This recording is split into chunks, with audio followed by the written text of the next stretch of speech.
I'd like to call the Marlborough School Committee meeting to order at 7:33. Please rise for the Pledge of Allegiance. I pledge allegiance to the flag of the United States of America and to the republic for which it stands, one nation, under God, indivisible, with liberty and justice for all. Okay, we have no presentations this evening and no communications. Superintendent's report. Thank you.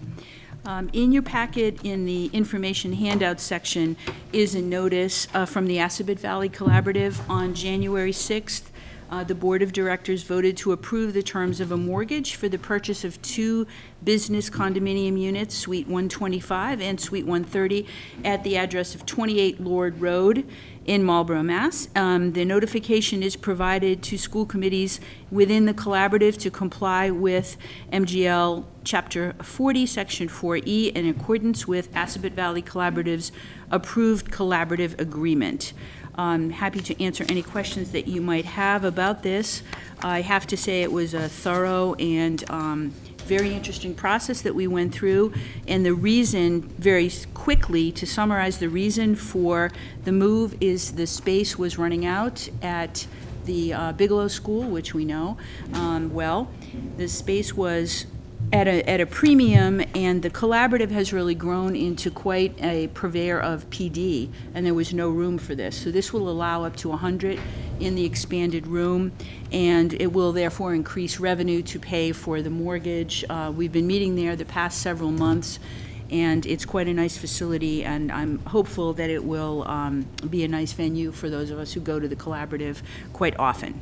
So questions can come at the end if you'd like to take a look at that handout. Congratulations to the grade 9 STEM team for another successful STEM Expo. This was held on January 13, and this time the challenge was to design a futuristic, user-centered playground that encourages students and families of all abilities to learn and play together. Team Panthers won the best overall playground. Their playground was titled Paco's Adventure Park, and their theme was Panther Pride and Community. And I've since learned that Paco means pa, like father, and co, community, so father of the community. The best ride for Team Panthers was awarded to Group 16, John Carney, Harry Paul, Naima Rauf, and Kaylin Vonner for Safari Sprint. The best ride for Team Marlborough, whose playground was titled Superheroes in Space, was awarded to Group 3, Lorraine Diaz, Lucius Hibbard, Maddie Sater, and Michael Wright for a superhero training camp obstacle course. And I included a link that WMCT-TV put up on their site, and it's a wonderful synopsis of the day's event if you didn't get to go. For me, the best part of walking around and talking to the students was they were all very excited that they had gone to JARIC to talk with the experts in playground, all things playground, and that is the kindergarten students. So that was lovely.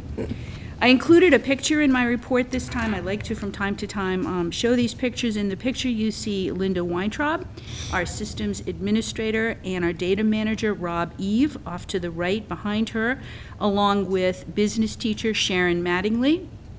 This is a coming together of a class that Sharon is teaching through Quinsigamond Community College called Intro to Microcomputer. And Rob and Linda were invited to the class to talk about how their jobs are related to the curriculum in the class. They explained database systems and the impact that they have on our lives. This visit kicked off the classroom's unit on Microsoft Access. And it is really, really important, as we know, to tie curriculum to real-life application. And there was a lot of discussion and excitement in the classroom, and I think any time that we can provide authentic examples of what to do with what you're learning in school and to parlay that into a career, it's a win-win. And I want to thank Linda and Rob for taking time out of their day to do that. That was terrific. The Music and Visual Arts Department received an invitation to be part of the DESE annual instructional support convening, and that's coming up on the 14th and 15th of February at the Best Western in Marlborough. And the topic is ensuring every student succeeds, setting ambitious expectations. The music performance will take place on both days, 7:45 to 8:15.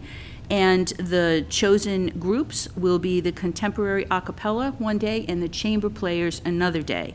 Artwork from our students will also be on display. We are always pleased to have an opportunity to highlight our students and the district. They were invited 2 years ago as well to this conference, and I'm sure it's because they're absolutely wonderful. I'm sure the fact that they live in Marlborough doesn't hurt because it's close. But nonetheless, we heard great things about the performance when they were there a few years ago.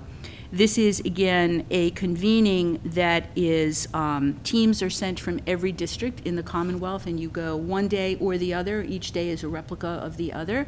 And we have a team of 4 participating from the Marlborough Public Schools. So we're excited to bring back some learning from that.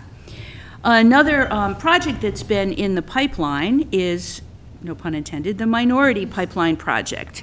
And this is a partnership, a grant project through LaSalle College. And this really came about through our affiliation with the MTSS consultant whom we know, Claudia Rinaldi. And it's called the Minority Pipeline Project, the goal of which is certainly something we've talked about a lot in terms of how to create pathways for diverse cohorts of future teachers who are interested in serving as educators in their local community. So what essentially this entails is students will be selected. It's a 2-year process. We have a project coordinator, and that's Sharon Buckley. We have a parent liaison, and we have a student liaison. And what will happen is students will be mentored by current students in the ed program at LaSalle, current minority students, and there will be visits to the campus.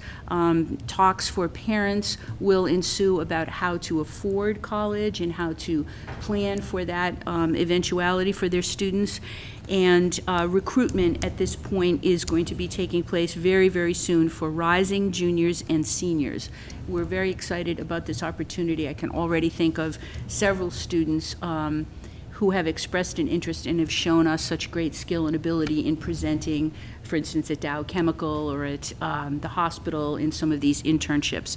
But I want you to know this is not just for STEM students. This is opened to all of the students at Marlborough High School.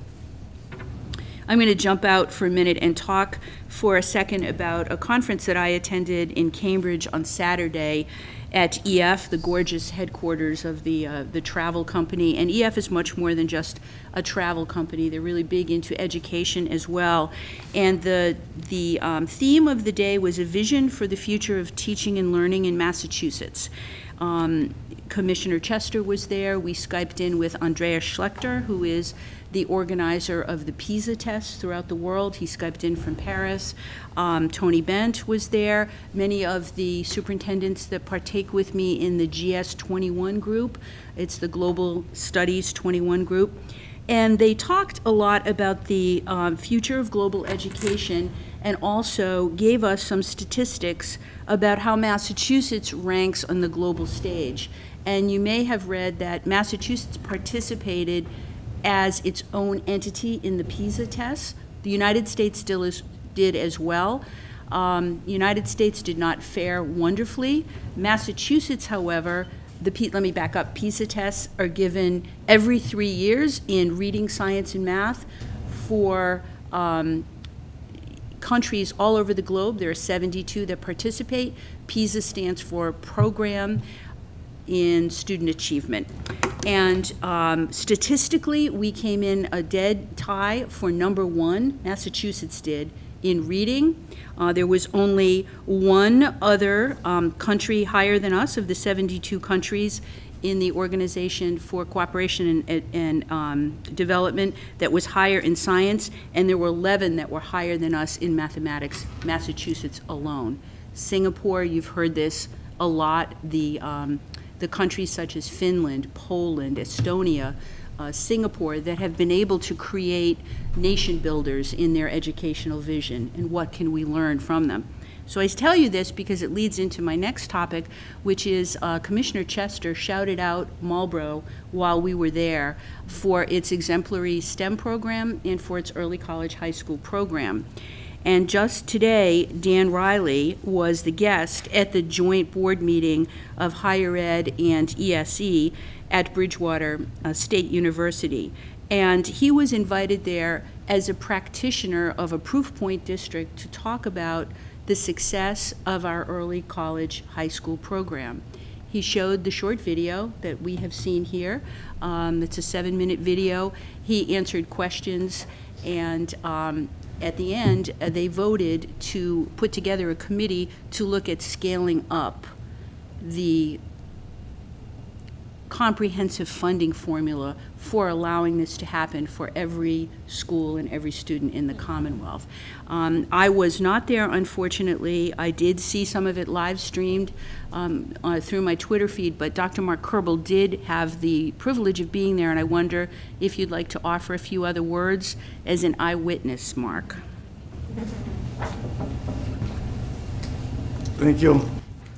It was great to be back to Bridgewater State University. I graduated in 1976. Just give you a sense. Jimmy Carter passed me on the stairwell, and a friend of mine said, "Do you want to see him speak?" I said, "He's a peanut farmer. He'll never win." Okay.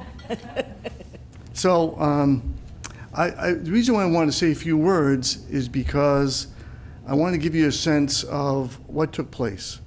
So outside this conference ballroom, we had these publications. This is the Parthenon, this report, which is cited, so everyone in the attendance got this report. Both boards looked at this report. This was the guiding report for their decision. If you look partway through it,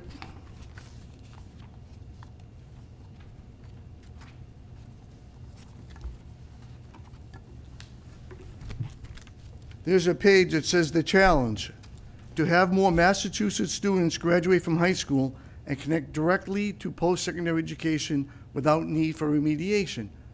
45% of the students, only 45% graduate prepared for college, okay? And then it talks about the opportunity. You flip over, a couple of pages later,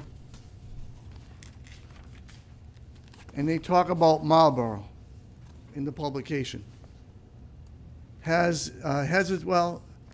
It shares a page with Gateway to College. Talks all about the stats at Marlborough High School and the achievement. So everyone else also got the resolution. It explains what they want to accomplish. But the reason why I'm showing you this, everyone in attendance, about 100 people, and it was much more formal than I expected. It looked like a Senate hearing. Mm-hmm. We had 20 people across a row of tables. Everybody was dressed up, suits, ties, very formal looking. In front, there was a steering committee, and Dan was the invited guest.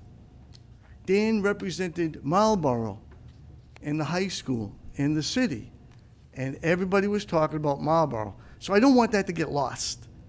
The commissioner talked about it. The chair of the Higher Board of Education talked about Marlborough. And people asked questions to the steering committee. They only asked Dan questions. Thought that was pretty telling. 45 minutes or so. And just give you a sense.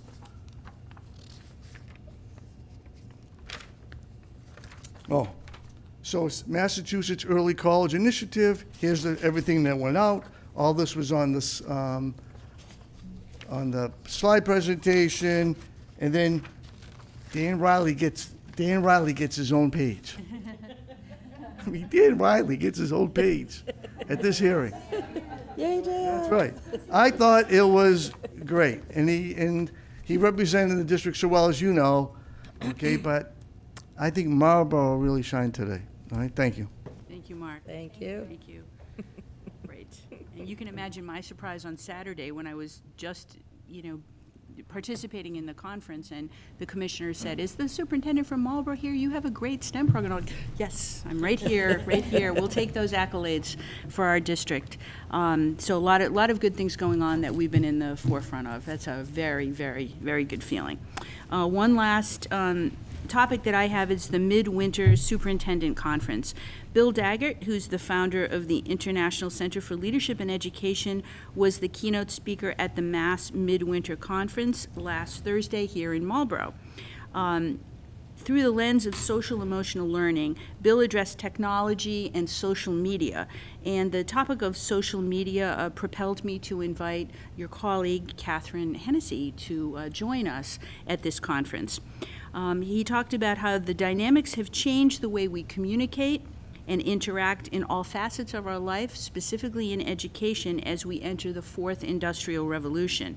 Dynamic and thought-provoking, the keynote kept us riveted for the morning. The time went very quickly by, and he challenged us to embrace evolution, not revolution. I've since learned that after the conference, some 19 superintendents approached him to present in their districts. And there's a hook there. We may or may not be, we may or may not have groveled a bit. We may or may not have secured him, so a hook.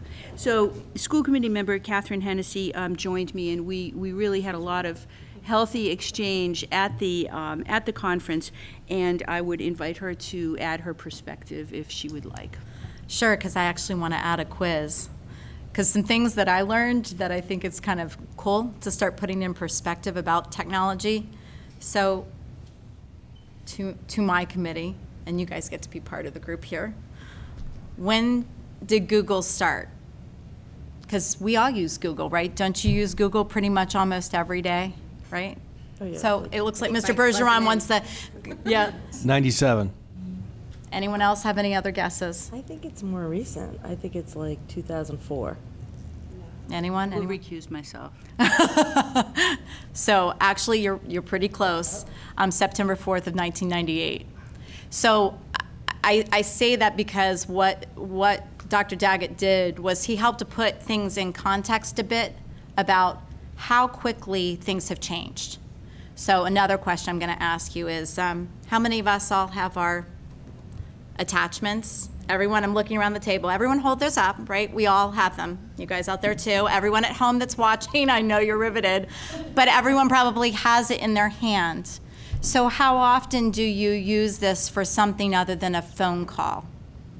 Every 3 minutes. Right, Yeah. quite often, right? Right. Okay, so do we let our students, and pretty much most of our student body, at least in high school, let's just at least go there, pretty much most of them all have phones, right? Okay, so here's another little test question. Do we let them use it in classes? Generally not. Okay, sometimes, sometimes not. Okay, here's another question. Do we let them use it on tests? No, and why would we not let them use it on tests? Because I can get the answers. Okay, so in our lives, do we look up things on here every single day to help us in our lives? And isn't that real role? Okay, so that's exactly his point. So I ask you those questions to actually challenge us and challenge all of you, because in the end, for us to actually get to some of the places that Dr. Daggett was suggesting that we need to make changes, we need to think differently, right? Because kids and adults all need to change their thinking a bit about how to approach things. Just because we didn't grow up using our cell phones every day doesn't actually mean that it's not something that this informational highway shouldn't be used every day, right? And it's sometimes on how we need to approach is to be a little bit open-minded about how we use the information. You know, to the point, just as we're talking about down the road in regards to the capital technology budget, right? We need to somewhat have a little bit more of an open mind, potentially, things to talk about about technology and how it's used and access points, right?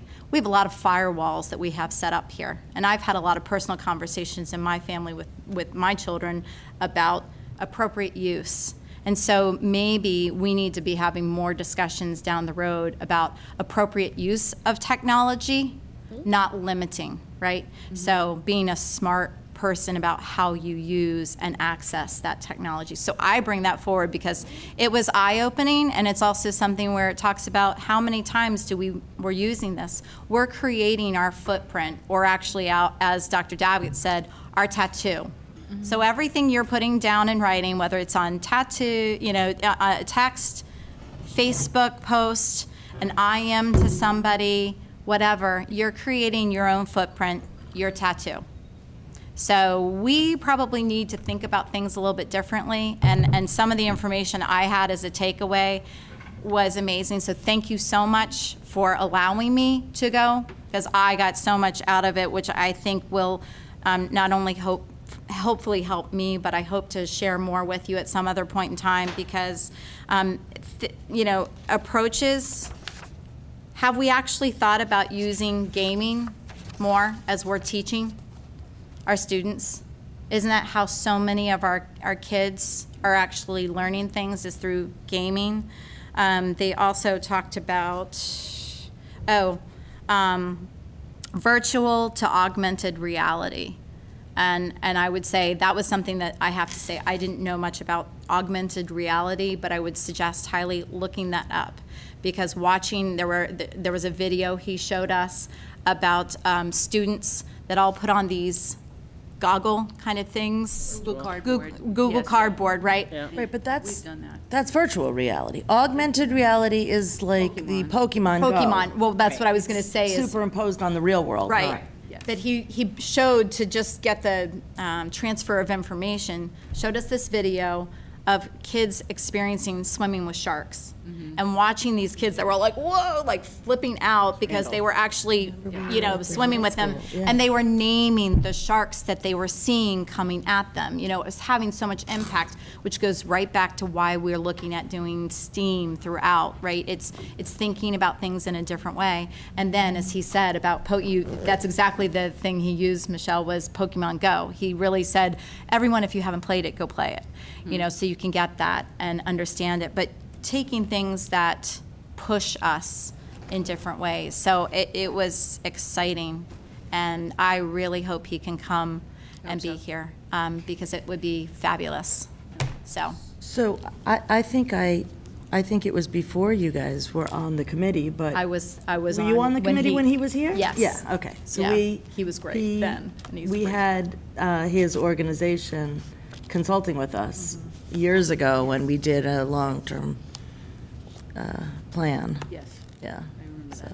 The rigor relevance be- framework is what I remember Yeah. most. Right. And he touched on that as well, which has great impact on teaching in the classroom of where are we on that framework, but I don't want to steal the thunder, so. Yeah. So Hopefully, thank hopefully you. we'll get him. No, thank you for coming. It was interesting. If you have any questions on my report, I'm happy to answer them. questions? I just had a question about the Aspet Valley Collaborative. Were they using this office space before, and now they've decided to purchase it? I believe MESPA has moved out, Okay, so and it's- they were using some of the space, but now that MESPA has moved, it's a larger space. But yes, I went to a PD there with Lynn Medallion and Charlie Caleri and a few others on cultural proficiency. It's a really nice space, and for us, it hasn't been until just recently that I've realized how lucky we are to be in Marlborough, because so many folks travel so far for PD that's held here, like all of the things that are at the Best Western, and now the other superintendents in my collaborative travel far to get, many of them, to get to, the board meetings, and I can leave and be there in 7 minutes or 5. Yeah. So. Location, location, Location. So. Great. Oh, and the minority pipeline Yes. project. I couldn't be more thrilled with that. I mean, It's a good one. hiring a more diverse Right. faculty is something we It need is. to. And whether or not certainly- these students graduate and come back to Marlborough, public schools is really a moot point. It's to encourage that pipeline in all of Massachusetts. Many districts are in the same situation we are, so it just benefits Massachusetts as a whole. Great. Any other questions? Seeing none. Moving on. Acceptance of minutes. Acceptance of the minutes of the January 10th meeting. Motion to accept as presented. Motion made and seconded to accept as presented. I just want to note there's a spelling error. There's a spelling error under Action 9. Katie Roby's name is spelled incorrectly. Sorry, Mrs. Roby. We'll correct that. Any other changes? Seeing none. That's a good one. Oh, yeah, I see it. Seeing none, all in favor, opposed, carries. And amended minutes of the September 27th meeting, when we corrected what Mrs. Roby was contacting the mayor in reference to. Motion to accept, and for clarification, it is item 9D, D as in dog, that has been corrected to reflect the actual vote as was taken that night.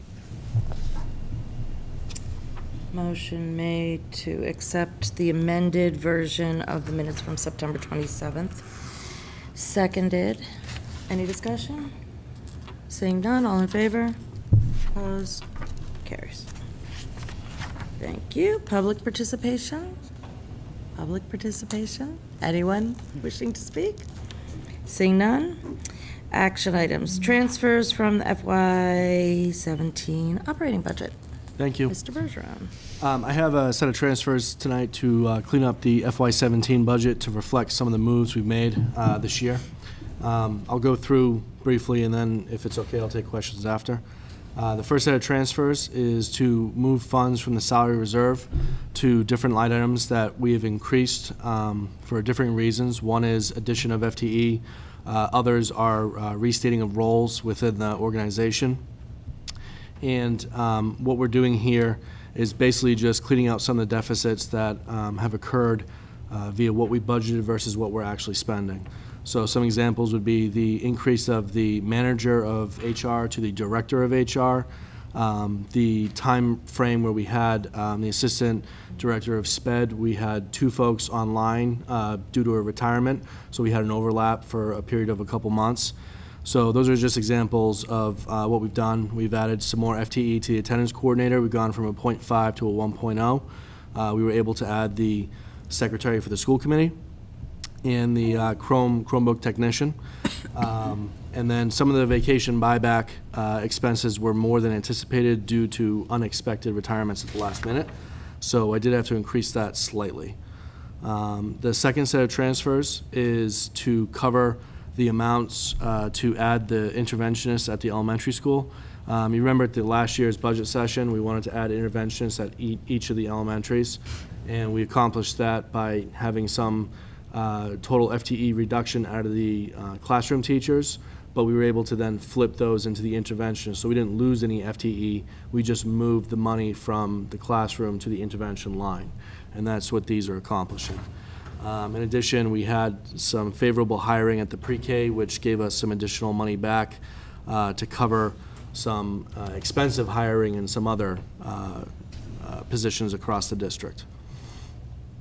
The next set is for Whitcomb and High School. Just so I should have split these up after looking at them and after talking to a couple people, but just so you know, the Whitcomb money covers the Whitcomb money dollar for dollar, and the high school money covers the high school money dollar for dollar. Next time what I'll do is I'll split them up into two different schools so you can see that. But this is just to reflect the changes that were made with FTE over the summer to cover the new STEAM scheduling program at Whitcomb. And then at the high school, it was mainly just to cover deficits in hiring.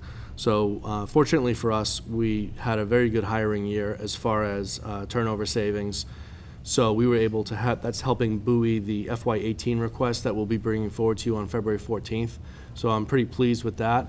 And we've been able to use some of those savings throughout this budget to offset some of those places where we did spend a little bit more.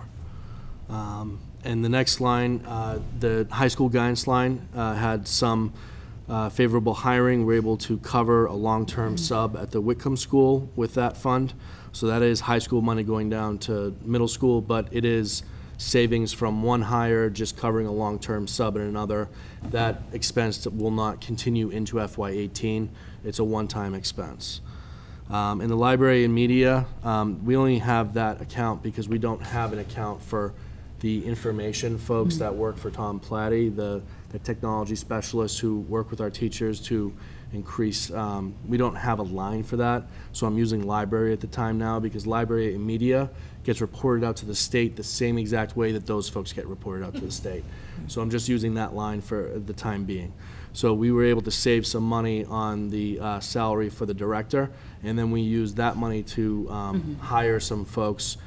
They were already budgeted, but we hired some seasoned folks who came in a little bit higher on the salary scale, so that was able to cover that amount right there.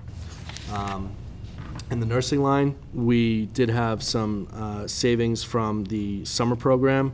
I used the rest of the salary reserve to cover an individual nurse increase. We do occasionally have increases in FTE with individual nurses. It's due to student IEP needs. And sometimes students will come back you know, from a residential placement or something like that, and they need specialized care due to a medical condition. We do have to provide that. And occasionally we will have to hire one or two more individual nurses for a time period. So right now we have 3 individual nurses. These are folks who usually have an LPN or an RN, but they don't want to be the building RN. They work under the RN supervision and work usually one-to-one with students for those purposes. The OT and speech therapy is just hiring. It's just to cover the hiring of more expensive people.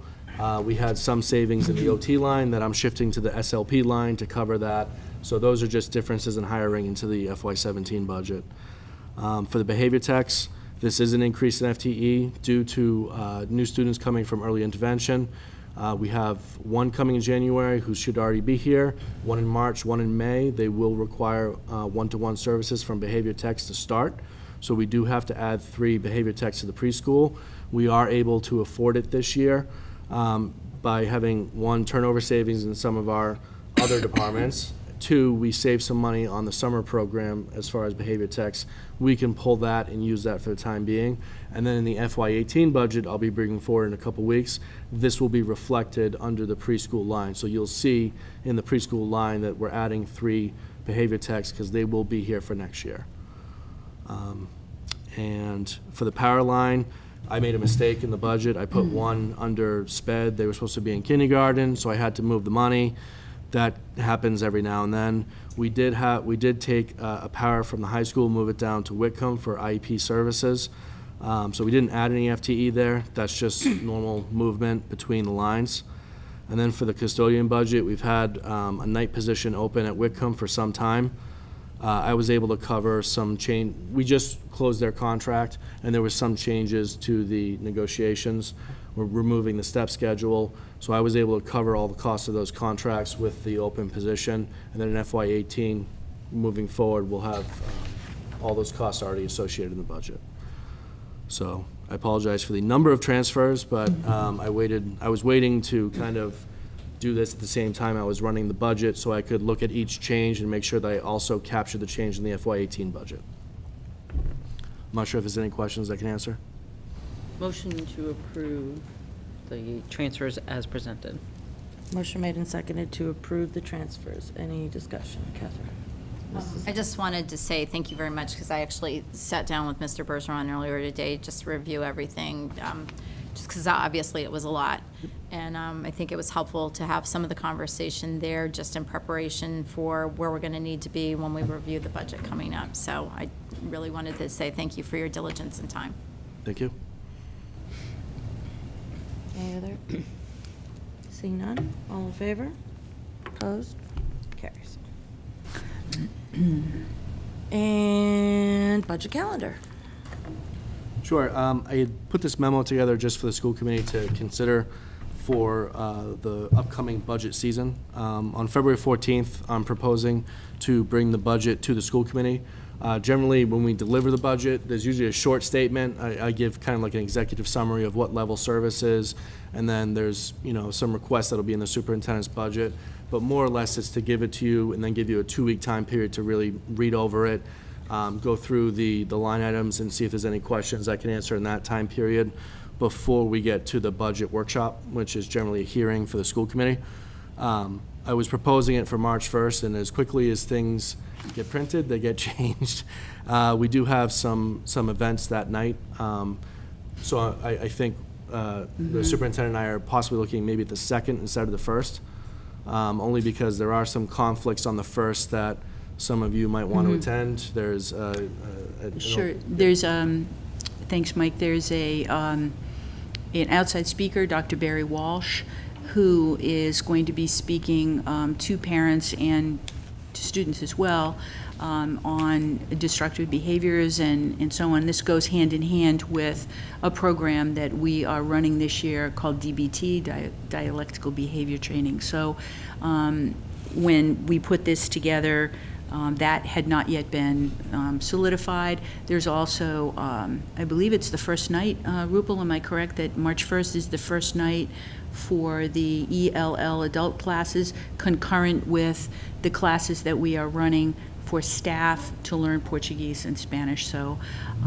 we didn't want to have those conflicts, and I checked the school calendar, the master calendar, I should say, and there are a few events on that next day, but they're all school-based. Dr. Zeus Reading Day at Richer and MCAS retest at the high school. Nothing that would preclude our meeting at night.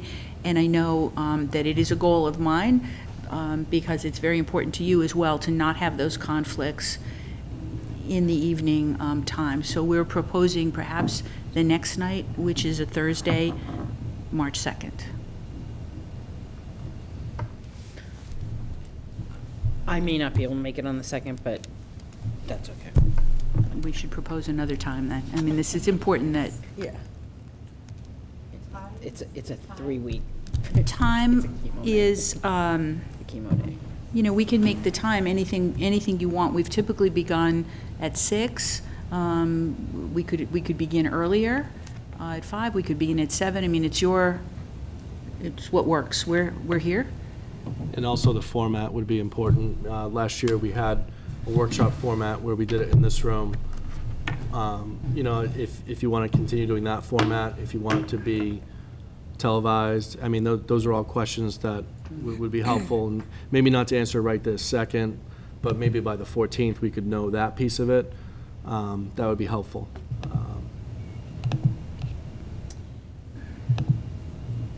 Do you know if, so you'll potentially be out of town, would you just go for the day, or? will you be No, here I usually go down. I mean, Wednesday? I mean, you're well, gonna be I here for would the stay the meeting? Wednesday, but that's what I'm saying. No, I'll be here Tuesday.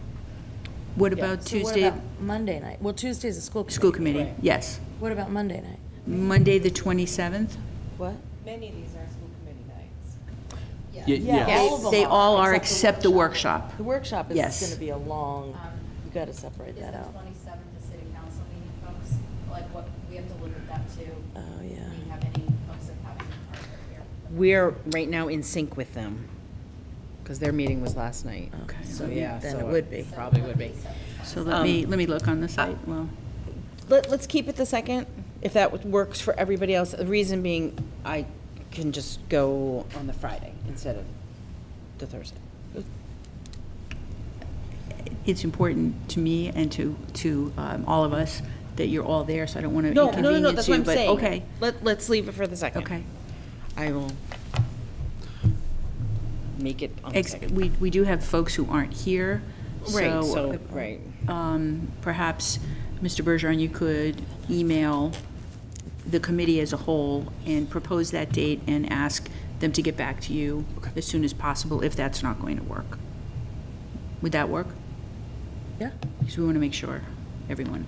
Can I also throw out just another date to maybe consider then might be the 6th? I know it puts it into the next week, but if that's not in opposition for city council, and may give us just another option to look at, Mr. Bergeron. I'm just thinking that, I'm looking at someone across the table knowing that sometimes family obligations are incredibly Yeah. important.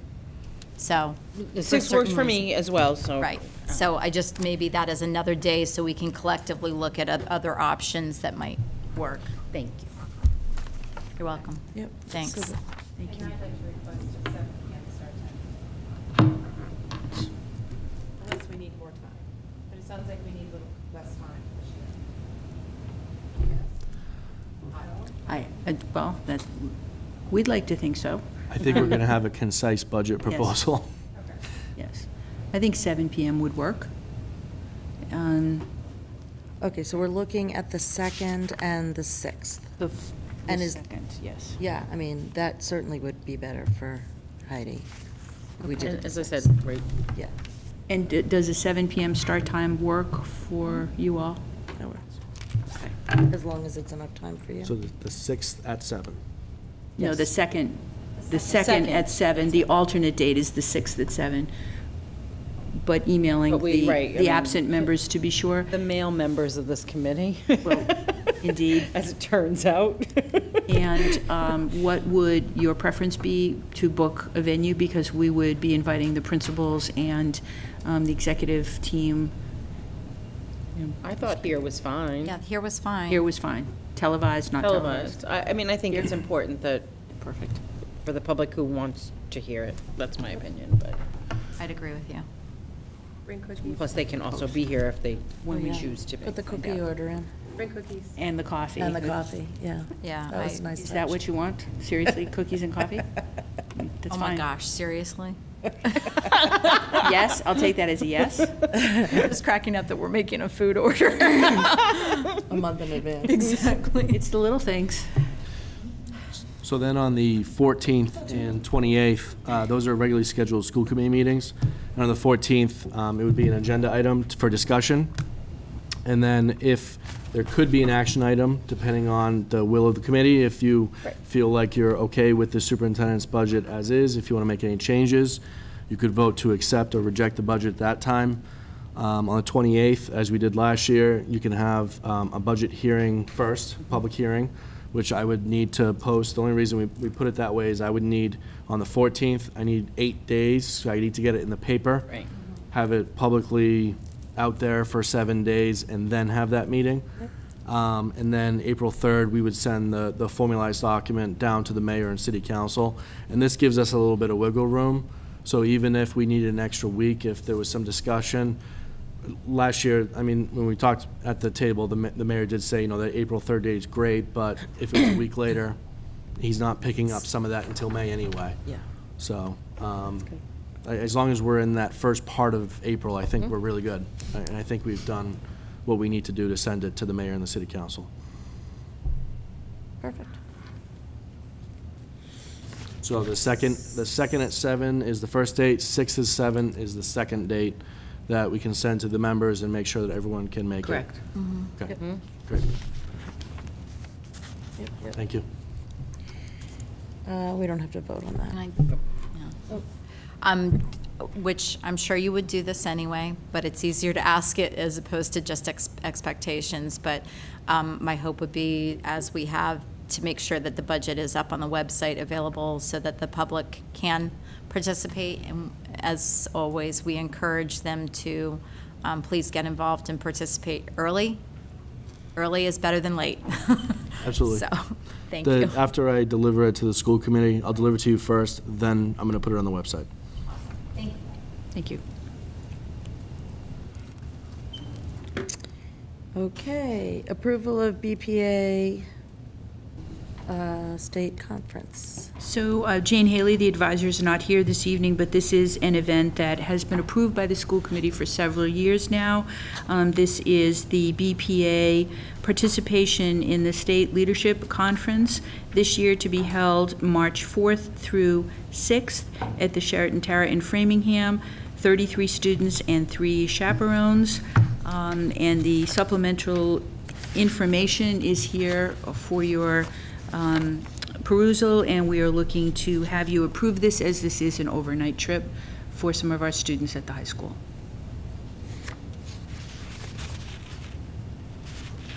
So we have an interesting situation. I need to recuse myself, but we don't have a majority unless I vote. So I Rule know of that- necessity. Right, rule of necessity. So I'm recusing myself because my daughter is participating, but it's not the first time she's participated, so this will be the third time she's participated. Does that matter? No, but just that I'm not doing it because she's involved. Right. Oh, I see, right, yes. Right. She has prior, been involved prior, so. Yes. But for rule of necessity, I just don't want to be the motion. Right, and- So. I'd like to make a motion to approve the BPO overnight trip and stay consistent with supporting this endeavor. Motion made and seconded to approve. Any further discussion? Seeing none, all in favor? Opposed? Carries. Don't want to hold it up. Sick leave buyback, school committee designee. So as we were meeting with the para-educators not too long ago in a para-labor management conversation, this came up. And in looking at the article in their contract, and this is similar similar contract language in others as well, specifically MEA, the sick leave bank committee consists of 3 members designated by the union and 2 members designated by the committee, meaning the school committee, and the superintendent of schools, notwithstanding that that is ambiguously written, because being a former, grammar person, does it mean that the school committee and the committee designates, or that I'm going to go with the latter, that it means the 3rd member is the superintendent of schools. So in order to move forward effectively and to maintain with integrity the language of the contract, I am recommending that you approve the designation of Executive Director of Finance and Operations Michael Bergeron and HR Director Patty Brown to serve, if we read the latter way, this ambiguous way, to serve with the superintendent on the district sick leave bank committees. Committees, plural. Plural. Motion to approve. The ambiguity isn't there for us who are on negotiations. We know what it means. But you understand the ambiguity. Thank you. Grammatically, I Okay. get it. Where do you put the comma? Got it. So, motion to approve your recommendation. Noses. Motion made and seconded to approve the superintendent's recommendation for committee designees to the sick leave bank committees. Any discussion? Seeing none, all in favor? Opposed? Carries. Thank you so much. Policy, first reads, Mrs. Hennessy. Thank you so much. So the policy subcommittee has been exceptionally busy, even though you haven't seen a ton coming forward yet. So here are a few to start with. You'll have in your packet the visitors to school policy, which was approved 3-0 with a few minor amendments. We have the social media policy, 7.980, again, approved 3-0 with a few minor amendments. Red line provided for Mrs. Matthews especially. And then you actually have 2 policies relative to attendance.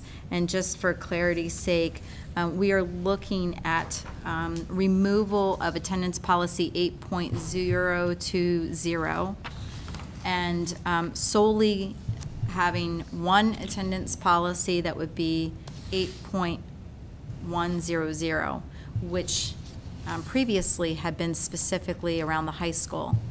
And just so you can have some understanding as you are going through this, reason being that we've had a lot of discussion within the policy group as well as then with the administration, superintendent, about consistency and thought process around attendance.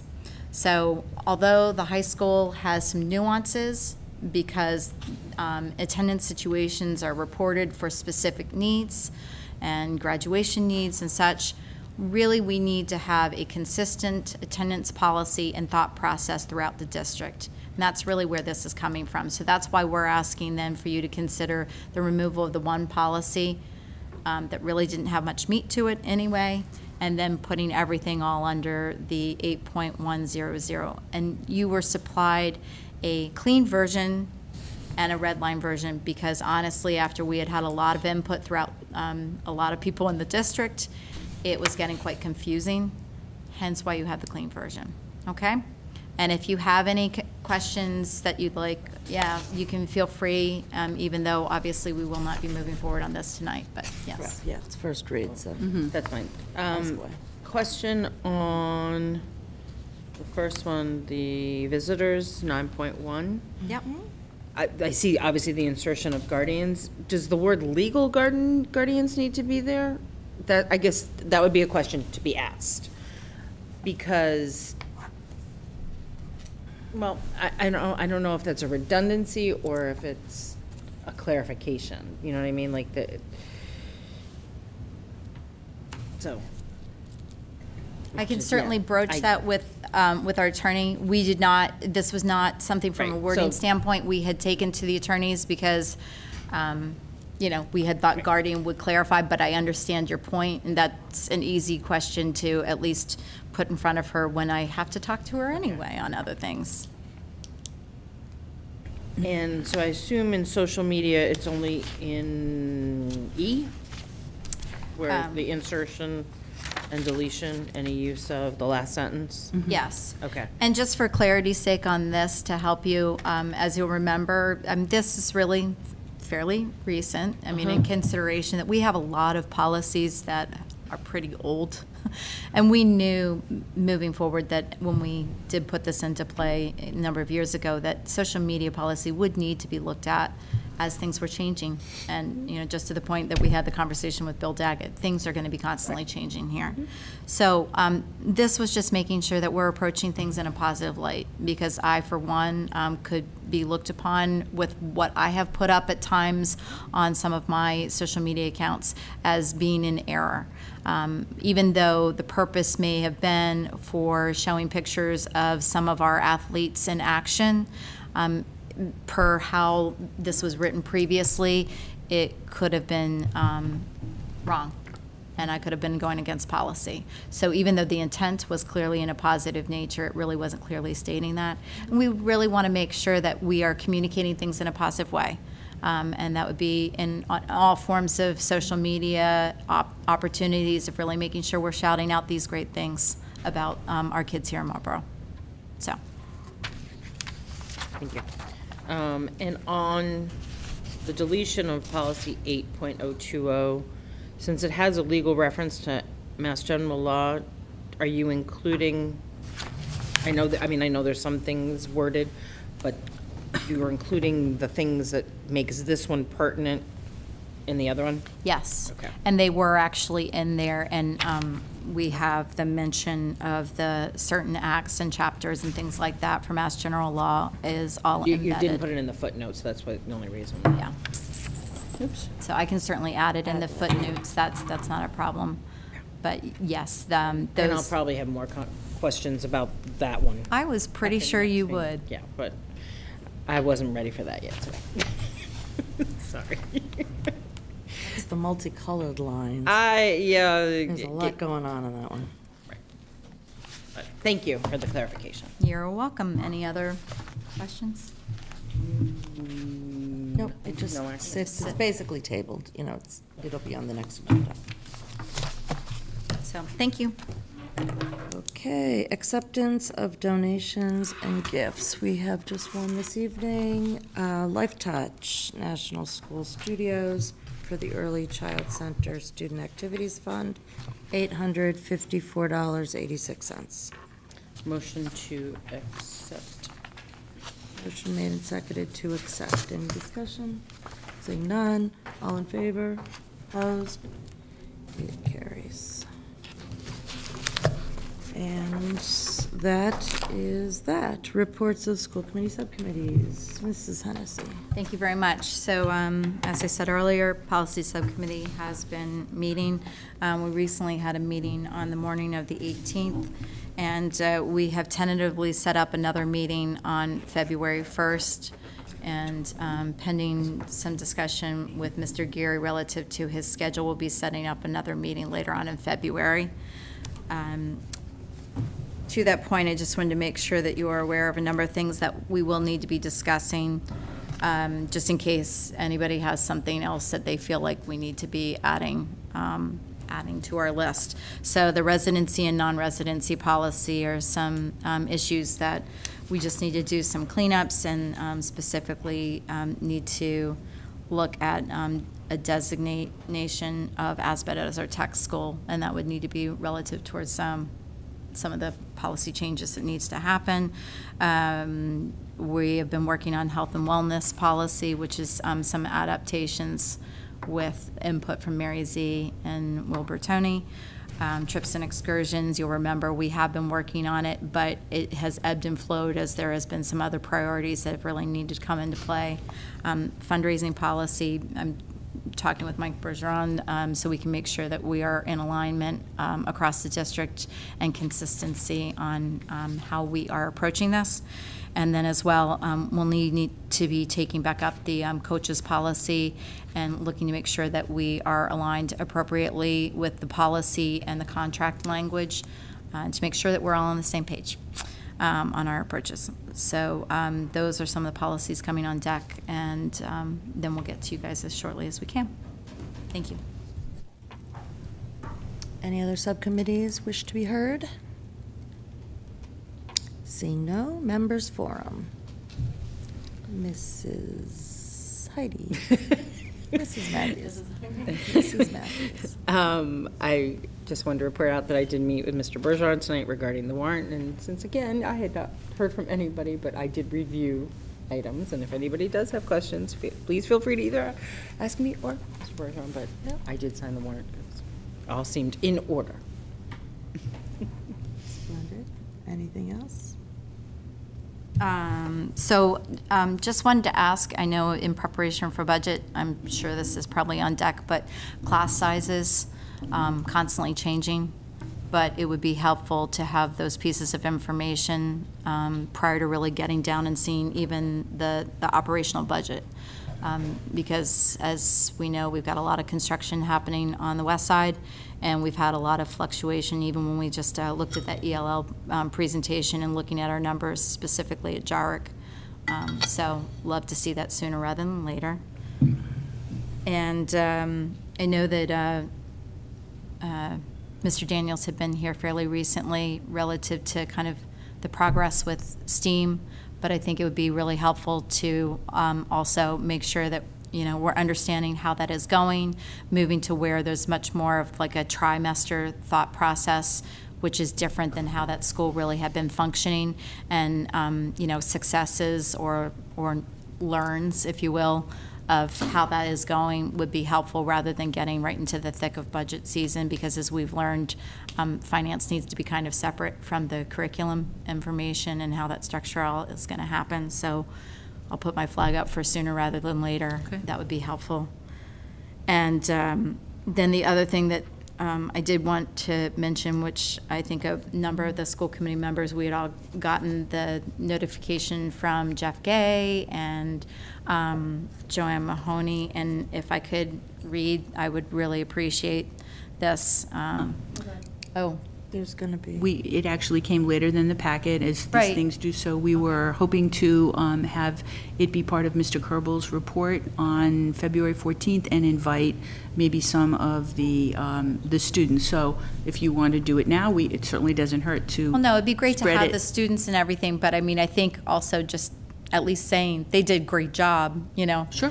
Not going to hurt to say it twice. No. Exactly. But I mean, not to have to go through any, all of it, but Jeff Gay and Joanne Mahoney, who have really been, putting a lot of time for a number of years, took a group to the robotics VEX robotics competition, and walked away with a High Excellence Achievement Award.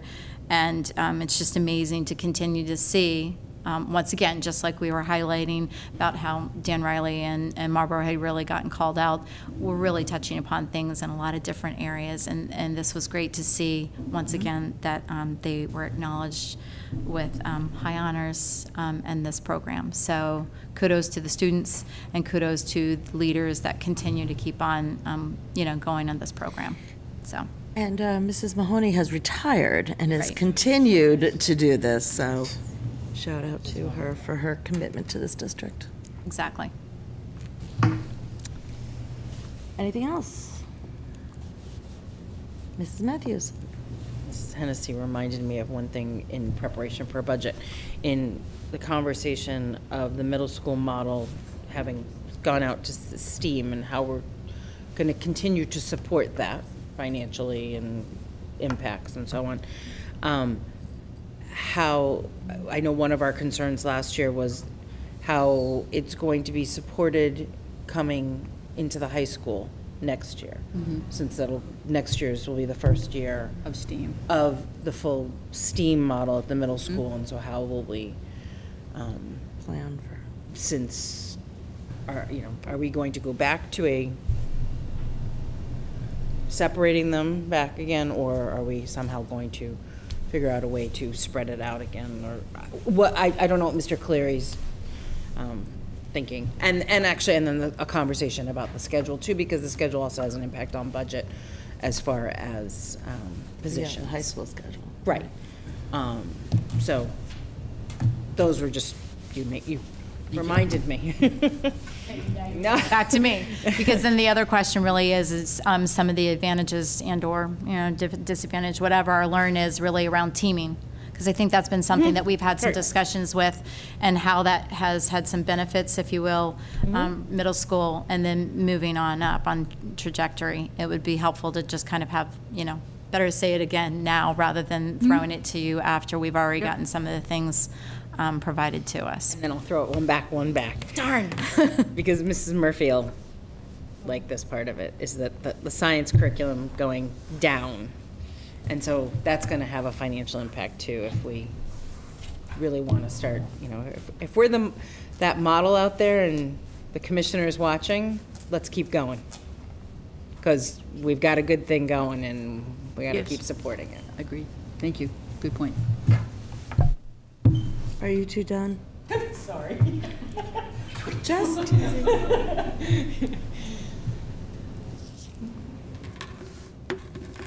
Item number 12. Motion to adjourn. Motion made and seconded to adjourn. Any discussion? All in favor? Opposed? We are adjourned at 8:36.